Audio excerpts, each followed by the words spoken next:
একটু পরে পরে জিগায়, বাবা কি খাইবা, তোমার কেন এমন হইল? সব আশপড়শিরা বাড়ি ছাড়ছে, একটা মানুষ বাড়ি ছাড়ে নাই। বলুন তো এই মানুষটা কে হবে? আরো জোরে বলুন কে হবে? রমজানের বরকত, কোরআনের বরকত, হাদিসের বরকত, নবীর বরকত সব বরবাদ হয়ে যাবে এই মাস সাথে যদি বেঈমানি করো।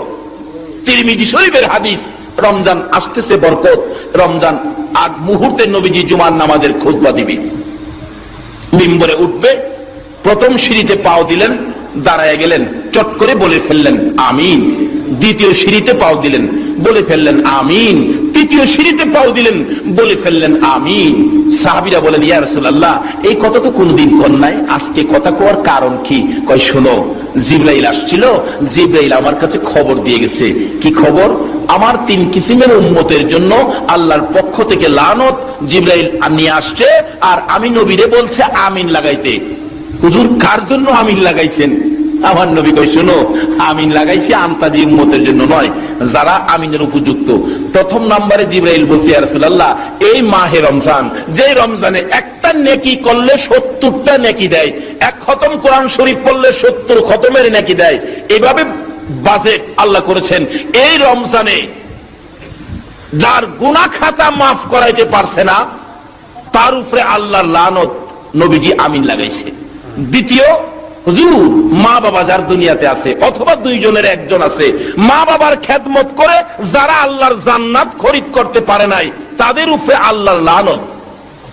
রাসূল বলেন, মা বাবার খেদমত করবে না এমন উম্মত আমার দরকার নাই, আমিন লাগাই দিছে। 3 নম্বরে হলো, নবী গো, আপনি নবীকে সৃষ্টি না করলে কিছুই সৃষ্টি করতো না। আপনি নবীর নাম শোনা মাত্র যারা দুরূদ শরীফ পড়বে না, তাদের উপরে আল্লাহর লানত। এই 3 লানত থেকে বাঁচবেন কিভাবে? আসুন আগে বাড়তেছি। আল্লাহ বলতেছেন সকল প্রাণী মরে যাবে, আমরাও মরবো, কিন্তু এই 3 লানত লইয়া যাতে আমরা না মরি, এর থেকে বাঁচবেন কিভাবে এটাই বলছি। এখন আল্লাহ পাক বলতেছেন আমরা মরে যাব, তো লন আমরা প্রশ্ন করি, খোদা গো, আমরা যখন মরেই যাবো, তো কিছুদিনের লেগে আমরা দুনিয়াত কি লেগে দিলেন? কেন আমরা দুনিয়াত পাঠাইলেন? কেন বানাইলেন? কারণটা কি?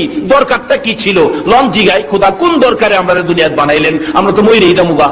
আল্লাহ জবাব দিবেন, ওমা খলাকুতুল জিন্না ওয়াল ইনসা ইল্লা লিয়াবুদুন। সুবহানাল্লাহ।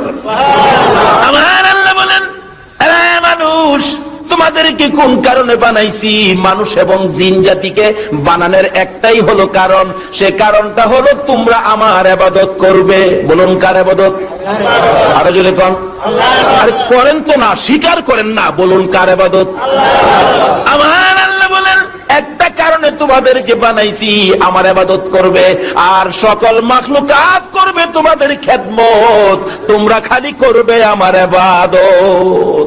সকল মাখলুকাত আমাদের খেদমত করে কিনা বলুন তো? আর যদি কোন করে কিনা? একটা মুরুগ যা দেখেন, মুরুগ আমাদের খেদমত করে, মুরুগ বাচ্চা দেয়, বাচ্চাগুলি খাওয়ানোর উপযুক্ত হয়, মার সামনে জব করে করে খায়, খায় কিনা? আবার একটা মুরুগ ডিমের উপযুক্ত হয়, ডিম পারে, ডিমটা পাইরা কত কষ্ট করে ডিমটা মুরগি পারে, এরপরও দেখেন চুপচাপ থাকে না, মুরগ ডিম পাইরেই দেখবেন মালিকরে খবর দেয়, ফক ফক ফক ফক ফক, কাম সাইরা লাইছি। নাকি মিছা কথা কইছি? আচ্ছা, মুরগটা কি পারছি না, এত কষ্ট করে ডিমটা পারছি, কাউরে কমো না, কিন্তু চুপচাপ নাই, ফক ফক ফক ফক ফক। কি করছি? কি করছি? কয় না বাঙালি, কি করছি? আল্লাহ কয় জানায় দে, জানায়, কারণ তোরা তো বানাইছি ওই আমার বান্দার লাগিয়া। গরু দিয়া হাল চাষ করে, সকালবেলা দুধ দোহায়, দুধ খায়, কুরবানি আইলে কুরবানি দিয়া গোশত খায়, চামড়া দিয়া জুতা বানায়, হাড্ডি দিয়া মেলামাইন। আমার আল্লাহ কই বানারে বান্দা, আর কত বানাবি বানা, সব দিলাম, তারা করবে তোদের খেদমত, কিন্তু তোমরা করবে আমি আল্লাহর ইবাদত।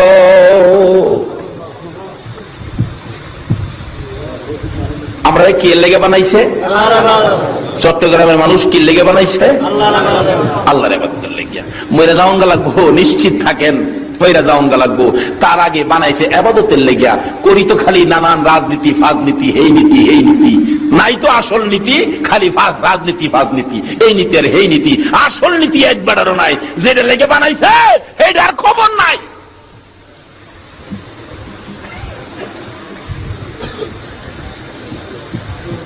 খোদা গো, ইবাদতের লেগে বানাইছো, আচ্ছা ঠিক আছে, আজকে বুঝলাম আমরা যে ইবাদতের লেগে বানাইছো।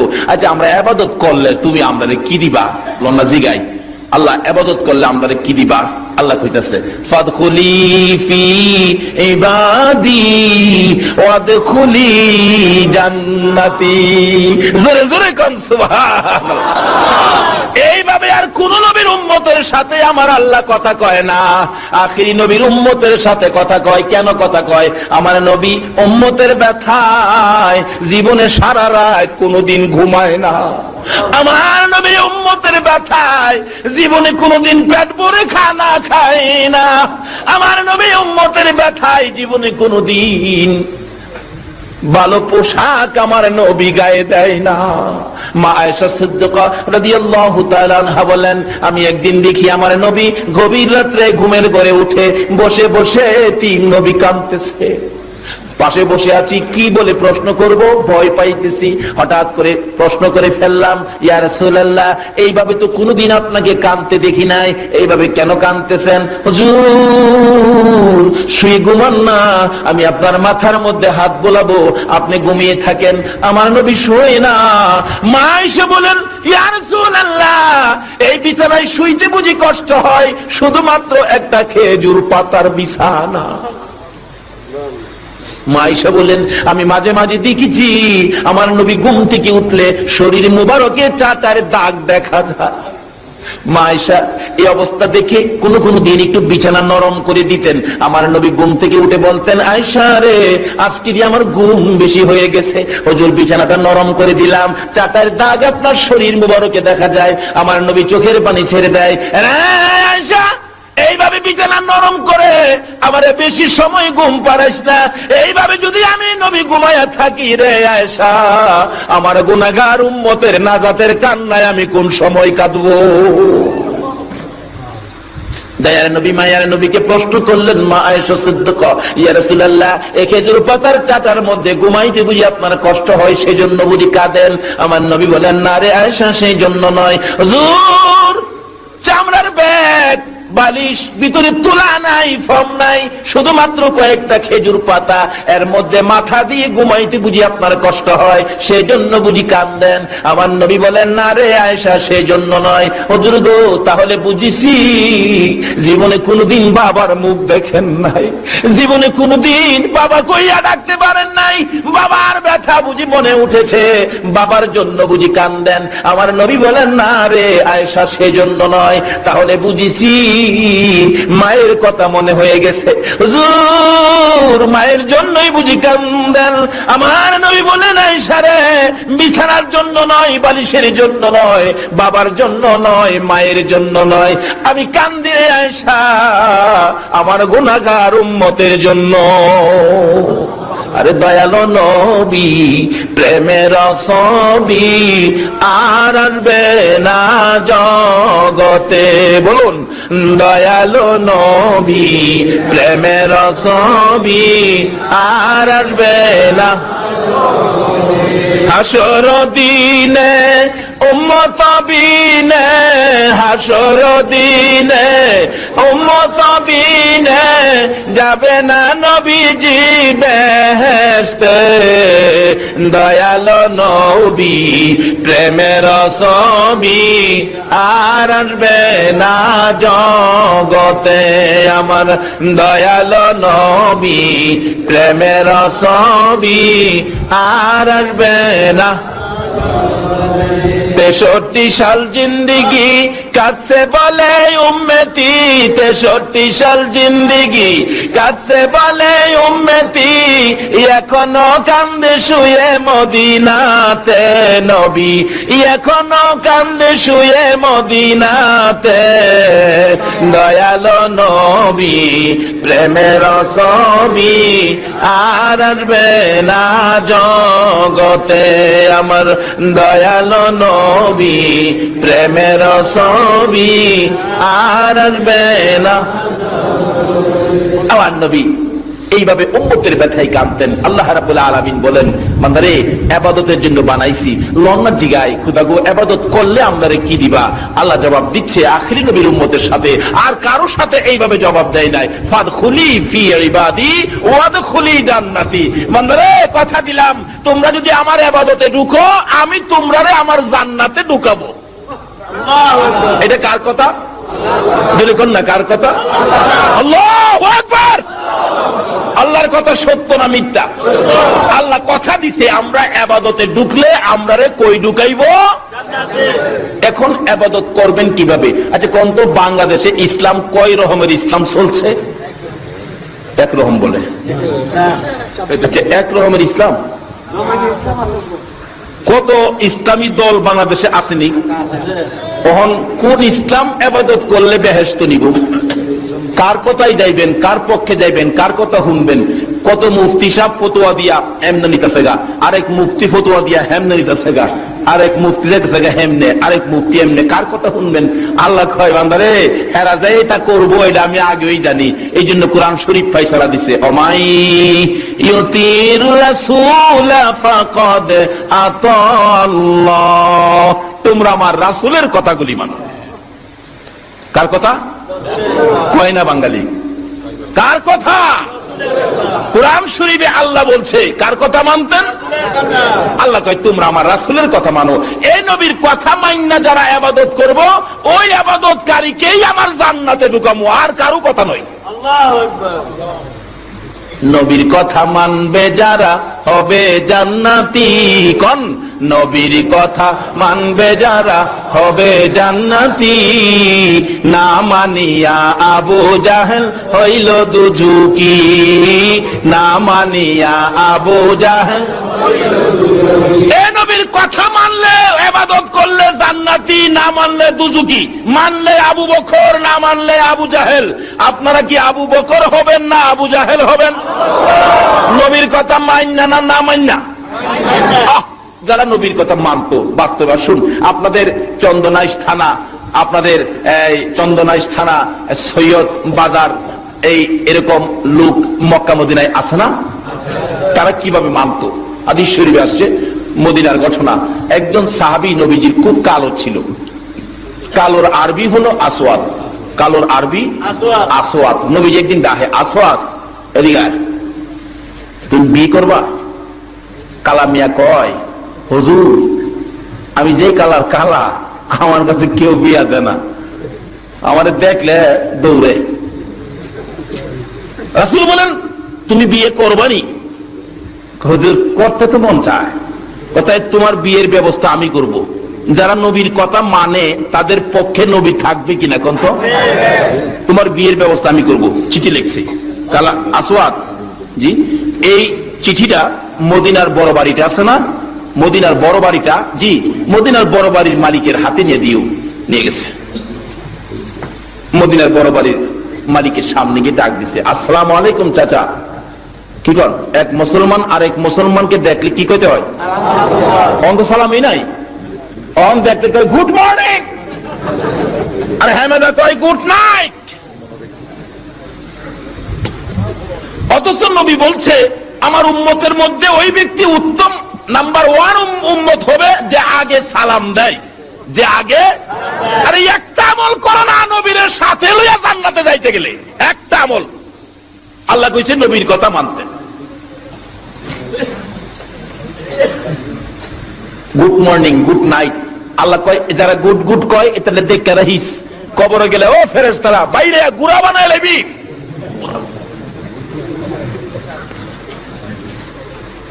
মুসলমানের লজ্জা থাকা উচিত।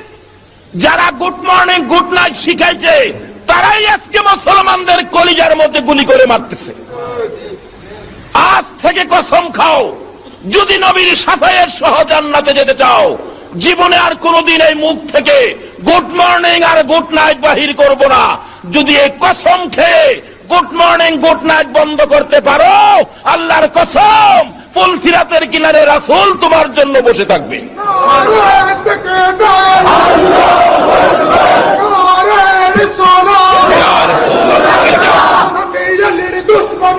হুশিয়ার সাবধান, হুশিয়ার সাবধান, নবী ওয়ালে দুশমনেরা হাবিবাত মদদি মার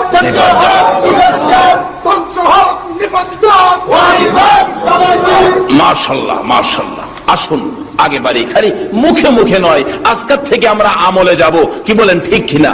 ও বাবা যুবক, এক মুসলমান আরেক মুসলমান, এক বন্ধু আরেক বন্ধুকে দেখলে আগামী কাল থেকে কি ব্যবহার করবে? আল্লাহ তুমি কবুল করো, সকলে বলুন আমিন। এই আমলটুকুন যদি আজকের মাহফিল থেকে নিয়ে কবরে যাইতে পারো, 100 গলা কাটা শহীদের সওয়াব তোমার আমল নামায় দেওয়া হবে। আপনাদের মুহসিন আউলিয়া নামাজ পড়তো নি? আমানত শাহ নামাজ পড়তো নি? বদর শাহ নামাজ পড়তো নি? শাহজালাল নামাজ পড়তো নি? শাহজালাল নামাজ পড়তো? গাউসে পাক নামাজ পড়তো? খাজা মঈনুদ্দিন চিশতি নামাজ পড়তো? আর নামাজ ছাড়া রেডিমেড ওলি বাইরিয়া গেছে দুঃখা দেওয়ার জন্য। কাজী এই জন্য আল্লাহ বলছে কারো কথা নয়, তোমরা আমার নবীর কথা মানো। বলুন কার কথা? যদি মানেন কি লাভ দেখেন না? ও কালা কালারে মানো না আমার নবীর কথা, তাইলে তোমার ভাগ্য হবে বালা। কালা হইয়া দেখেন ভাগ্য কি হয়। ও কালা আসোয়াব এদিকে আয়, বিয়ে করবি? চিঠি দিলাম, যা মদিনার বড় বাড়ির মালিকের কাছে লইয়া যা। যায় দেখে মালিক বসা ছিল। আসসালামু আলাইকুম চাচা। দেখছেন নবীর শিক্ষা। নবীর শিক্ষা কি? আগে কি করা? কোন কোন আগে কি? কালকার থেকে এটা আমল করেন না, বিপদে নবীরে পাশে পাবেন। আসসালামু আলাইকুম চাচা। ওয়ালাইকুম সালাম বাতিজা, কি ব্যাপার? নবীজি একটা চিঠি পাঠাইছে। আরে কোন কি? নবী চিঠি পাঠাইছে? বসা ছিল। নবীরে যারা ভালোবাসে নবীর চিঠিরেও ভালোবাসবে কিনা বলুন তো? চট করে উঠে দাঁড়ায়া চিঠিকে চুমা খাইছে। খুইলা দেখে লেখা ছিল, তোমার সুন্দরী মেয়েটাকে আমার কালো সাহাবীর কাছে বিয়ে দিয়ে দাও, ইতি রাহমাতাল লিল আলামিন। ওই বড় বাড়ির মালিক চিঠি পাইয়া দুইটা চোখের পানি ছেড়ে দিয়েছে। আল্লাহ তুমি না বলেছো তোমার বন্ধুর কথা মানার জন্য? তোমার বন্ধু চিঠি লিখছে আমার সুন্দরী মেয়েটাকে কালো সাহাবীর কাছে বিয়ে দেওয়ার জন্য, ইতি লাগাইছে রাহমাতাল লিল আলামিন। খোদা গো, আমি তো তোমার নবীর কথা মানি, কিন্তু মেয়েটা যে আমার সুন্দরী। আলেম ওলামারা আছেন, কিতাব লেখে মেয়েটা এত সুন্দর ছিল, মদিনাতে ওই মেয়ের চাইতে সুন্দরী আর কেউ ছিল না। বিদায় কিতাবের মধ্যে তাকে হুরে মদিনা, মদিনার হুর বলে লেখা হয়েছে। মদিনার মানুষ তার হুরে মদিনা কইয়া ডাকতো, এত সুন্দর ছিল। কিন্তু জেলারে পাঠাইছে জামাই বাবু তো কালা। জামাইটা কালা, মেয়েটা সুন্দর। মেয়ের বাবা কয় নবী যখন পাঠাইছে বিয়া তো দিতে হবে। আচ্ছা জামাইটা একটু দেহি। কি কোন জামাই দেহে না? কি কোন দেহে না জামাই? আপনাদের এদিকে দেহে?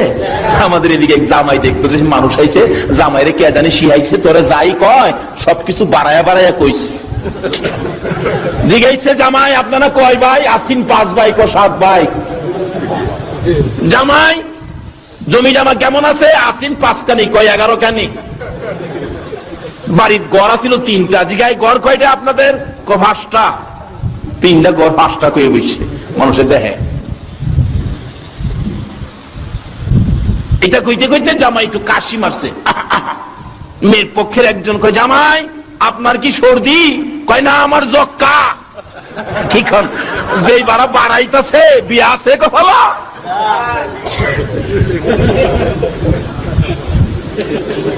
জামাই তো দেখতে হয়। লাইনে আসেন, এখনো লাইন খোলা আছে।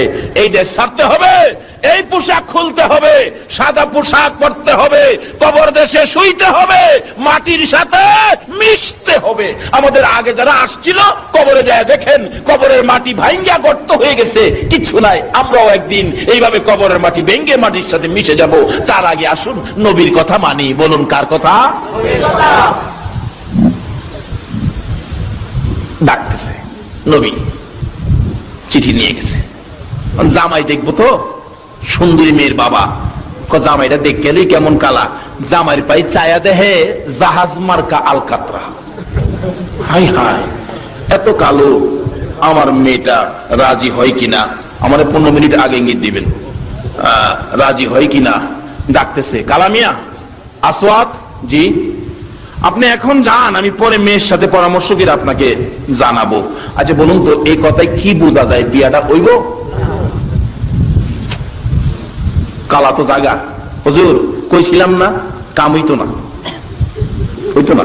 আল্লাহ কয়, আসওয়াত রে, যে নবী আঙ্গুলি ইশারা করলে আকাশের চাঁদ 2 টুকরা হয়, আর নবীর হাতের চিঠিটা কি বিফল যাবে? চিন্তা করিস না। একটু পরে মেয়েটা দৌড়ে আসছে, আব্বু কালো একটা ছেলে আইছিল, কি ব্যাপার? খুশি দেখলাম, যাওয়ার সময় মনটা খারাপ। বাবা বুঝাইতেছে, মা নবীজি চিঠি পাঠাইছে। কিসের চিঠি? তোমার বিয়ের প্রস্তাব, কালো ছেলের জন্য। একটা চিৎকার মারছে মহিলাটা, বাবা বাবা গো, বলেন কি নবী চিঠি লিখছে? তাহলে আমার মন কয় মদিনাতে বুঝি আমার চেয়ে দামি মহিলা আর নাই। বাবা কালো আর সুন্দর বুঝি না, আমার নবী যখন আমার জন্য চিঠি পাঠাইছে, বাবা গো আমি নবীর কথা মানবো, নবীকে খুশি করব। নবীর কথা মানতে যাইয়া কালো হইয়া আমার কাছে আসছে বিয়ের প্রস্তাব নবীর পক্ষ থেকে নিয়ে। বাবা গো আমি সুন্দরী হইয়া কালোর কাছে বিয়ে বসতে নবীর কথা মাইনা রাজি হইয়া গেলাম। মেয়ে বাবা তো আগেই রাজি, নবীর কথা মানে তারা। ডাক দিছে, এ আসওয়াত, আসওয়াত এদিকে আয়। এই কালা, ফিরা চায় দেহে ডাহের সাইজ বালা। এবার জামাই না বাপ আসলে জামাইয়ের কি কোন মই মুরব্বীদেরকে জামাই দেখছেন না, শুরু দিয়ে সালাম দে, আসসালামু আলাইকুম, হ্যাঁ আসেন। আমার মেয়ে তো রাজি হইছে। কালা কয় আলহামদুলিল্লাহ। বাবা রাজি যে হইছে, বিয়া পড়াইতে তো মহারানার টাকা লাগবো, মহারানার টাকা আছে? কালা কয় একটা পয়সাও নাই। মেয়েটা কয় আব্বা নবী যখন পাঠাইছে, কেমন মেয়ে দেখেন, নবী যখন পাঠাইছে আব্বা কিছু টাকা, আপনি ধনী মানুষ, কিছু টাকা তারে সাহায্য দেন মহারানা দেওয়ার জন্য। এই কে আছো? নবীকে খুশি করার জন্য। এমন মেয়ে কার করে হয়েছে নবীকে খুশি করার জন্য বাবারে পরামর্শ দেয় কিছু টাকা সাহায্য করো। আজকে এই নবীকে খুশি করতে আপনারা কি চান না? শুনলাম আমার আগের বক্তা ঘোষণা দিয়েছে এখানে একটা খানকা শরীফ, মাদ্রাসা শরীফ হচ্ছে। এই মাদ্রাসাকে দান করাটাই হবে আমার নবীকে দান করা। বাবা কিছু টাকা দেন। দিলেন মেয়ের পরামর্শে কিছু টাকা, গনে দেখে অনেক টাকা মহারণা হবে। আবার বলতেছেন, আসওয়াত জি, আমার মেয়ে ভালো ভালো কাপড় পরতেন, ধনী মানুষের মেয়ে, একটা নতুন কাপড় দরকার, যদি আজকে বিয়ে হয় কাপড় আনতে পারবা কিনা? আসওয়াত কয় এমটি পকেট, নট মানি। মেয়েটাকে আব্বা নবীর আশেক, নবীর পাগল, একটা কাপড়ের টাকাও আব্বা আপনি দিয়ে দেন। কেমন মেয়ে দেখেন, দিছে কাপড়ের টাকা লইয়া, মহারানার টাকা লইয়া যাই গো মদিনার মার্কেটে কাপড় কিনবে।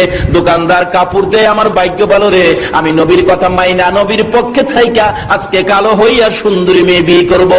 বালা একটা কাপড় দে, আমার বিবি যেন খুশি হয়। কিতাব লেখে দেখতেছে কাপড় কোনটা নিবেন কোনটা না। এমন সময় শোনা যায় পিছন দিয়ে কে যেন পাগলের মতো দৌড়ে আসতেছে, এতিমের মতো কাঁদতেছে আর ডাকতেছে, মদিনার সাহাবীরা রে, মদিনার যুবক রে, মদিনার ব্যবসায়ীরা রে, খবর পাইছুনি আল্লাহর বন্ধু যুদ্ধের ময়দানে রওনা হয়ে গেছে। সঙ্গে সঙ্গে দোকানদারেরা দোকান বন্ধ করে দিচ্ছে, আর ব্যবসা করবে না। আজকে তোমরা কারা গো? ও সৈয়দ বাজারের ব্যবসায়ী ভাইরা, আজকে যারা মাহফিলের জন্য দোকানপাট আগে আগে বন্ধ করে দিয়েছো, আমার নবী সাফায়াত নসিব হইয়া যাইব। দয়ার নবী, মায়ার নবী পাঠাইলে কাপড় কিনবে, আসওয়াত কাপড় কিনে দোকানদার বন্ধ করে দেয়। রে কাস্টমার বেরিয়ে যাও, আমার নবী বলে যুদ্ধের ময়দানে রওনা হয়ে গেছে। যুবকেরা দৌড়ে বাড়িতে যায়, যুদ্ধের পোশাক পরে তরবারি হাতে লইয়া উঠানে দাঁড়াইয়া মা মা কইয়া কান্দে। মা হাজির হয়ে গেলে মার পায়ে সালাম করে, মা গো বিদায় দাও, আমার নবী বলে যুদ্ধের ময়দানে রওনা হয়ে গেছে। মা দেরি করো না, না জানি আমার রাসূলের গায়ে কেউ আঘাত করে। মা বিদায় দাও গো, দেখা হবে হাসরের ময়দানে। এই বলে যুবকেরা যুদ্ধের পোশাক পরে তরবারি লইয়া নবীর পক্ষে যাচ্ছে। এবারে ব্যবসায়ীরা দোকান বন্ধ করে যাচ্ছে। আসওয়াদ নিজেকে নিজে প্রশ্ন করে, ও আসওয়াদ, নবীর পক্ষে যাইয়া কালো হইয়া সুন্দরী মেয়ে বীর বাজার করতে আসছিলে, এখন নবী যুদ্ধে যাবে, বল যুদ্ধের বাজার করবি না বীর বাজার করবি? আসওয়াদের মন ফয়সালা করে দিলেন, না, আমি নবীর পক্ষে যুদ্ধের বাজার করব, বিয়ের বাজার করব না। বিয়ের বাজারের সকল টাকাগুলো লইয়া একটা তরবারির দোকানে যাইয়া নবীর প্রেমে যুদ্ধের বাজার করেছে। আল্লাহু আকবার।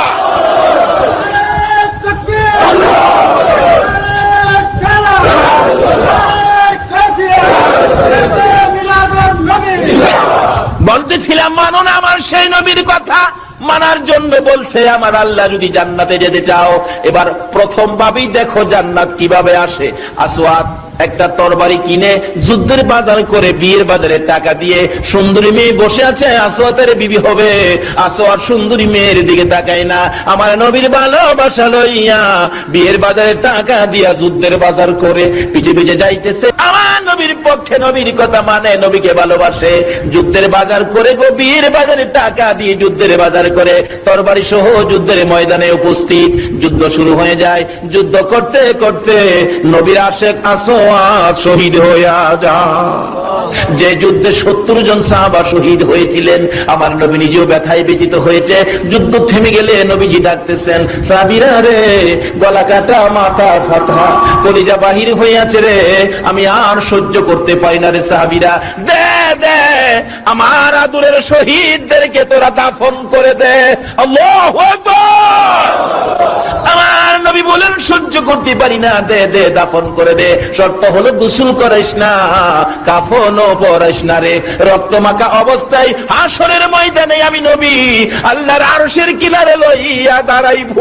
মাউত দেখো আমার উম্মতের মতো তোমার জন্য এইভাবে আর কোন নবী রাসূলের উম্মতেরা রক্ত দিছেনি। এই যে দেখো, গলা কাটা রক্ত পড়তে থাকবে, মাথা ফাটা রক্ত পড়তে থাকবে। আমার আল্লাহ বলবেন, বন্ধু হো, কথা দিলাম তারা যা চায় আমি আল্লাহ তা দিয়া তাদেরকে খুশি করব। লম্বা ঘটনা যাই না ওদিকে। আমার নবী এইভাবে নির্দেশ করলে দাফনের কাজ শুরু হলো। 69 জনকে দাফন করার পর 70-এর মাথায় আসওয়াদের লাশ দূরে পড়ে আছে। নবী বলেন, সাহাবীরা রে, এটা কার লাশ? দেখা যায় আসওয়াদ আমার আসওয়াদের মতো। হুজুর, আসওয়াদ বিয়ের বাজার করতে গিয়েছিল, বিয়ের বাজার না করে যুদ্ধের বাজার করে জীবন দিয়েছে। আমার নবী বলেন, আর একটু কাছে যাইয়া দেখি নতুন তরবারিটা হাতে চিত হয়ে আসওয়াদ পড়ে আছে। আর একটু কাছে যাইয়া দেখি জিহ্বাটা বাহির হইয়া কপালে লাইগা রইছে। আর একটু কাছে যাইয়া দেখি ডান দিকের কলিজাটা বাহির হইয়া কাঁপতেছে। আমার নবী বলেন, আসওয়াদ রে, বিয়ের বাজার করলি না, যুদ্ধের বাজার করে আমার কলিজাটা দেখাইয়া বিদায় হলে রে আসওয়াদ। মাবুদ রে, আমার আসওয়াদকে তুমি কি দিবা গো আল্লাহ? দে আমার আসওয়াদকে কবর নামাইয়া দে। আমার নবী কবরের পাশে দাঁড়িয়ে ছিলেন, আসওয়াদের লাশ কবরের দিকে নিয়ে আসতেছে। নবীজি কবরের দিকে তাকাইয়া মুস্কি মুস্কি হাসতেছেন। সাহাবীরা বলেন, ইয়া রাসূলুল্লাহ, মুস্কি মুস্কি হাসেন কেন জানতে চাই। আমার নবী বলেন, সাহাবীরা রে, আমি যা দেখি তোমরা তা দেখো না। হুজুর, কি দেখে হাসছেন আমি জানতে চাই। এবার আমার নবী জবাব দেন, এরে সাহাবীরা, আমার আসওয়াদ মদিনার হুর বিয়ে করতে গিয়েছিল। আমার যুদ্ধের খবর পাইয়া বিয়ের বাজারে টাকা দিয়ে যুদ্ধের বাজার করে মদিনার হুর ফালাইয়া রে আমি নবীর প্রেমে জীবন দিয়ে কবরে রওনা হয়েছে। রে সাহাবীরা, সেই জন্য কবরের দিকে তাকাইয়া দেখি রে মদিনার হুরের পরিবর্তে আসওয়াদের কবরে জান্নাতের হুর পাঠাইয়া দিছে। আল্লাহু আকবার। ইয়া রাসূলুল্লাহ,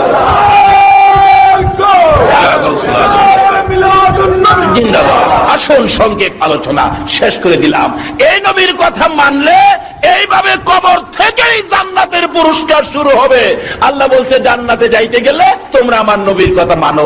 দেখি নবীজি কি কয়। আসুন নবীর কথা মানি। নবী গো, আপনি কি বলেন একটু বলুন তো। নবীজি এখন বলতেছেন, মান ক্বালা লা ইলাহা ইল্লাল্লাহু ফাদখালাল জান্নাহ। প্রথম নাম্বারে নবী বলেন, উম্মতেরা রে, জান্নাতের টিকেটটা লয়ে যা।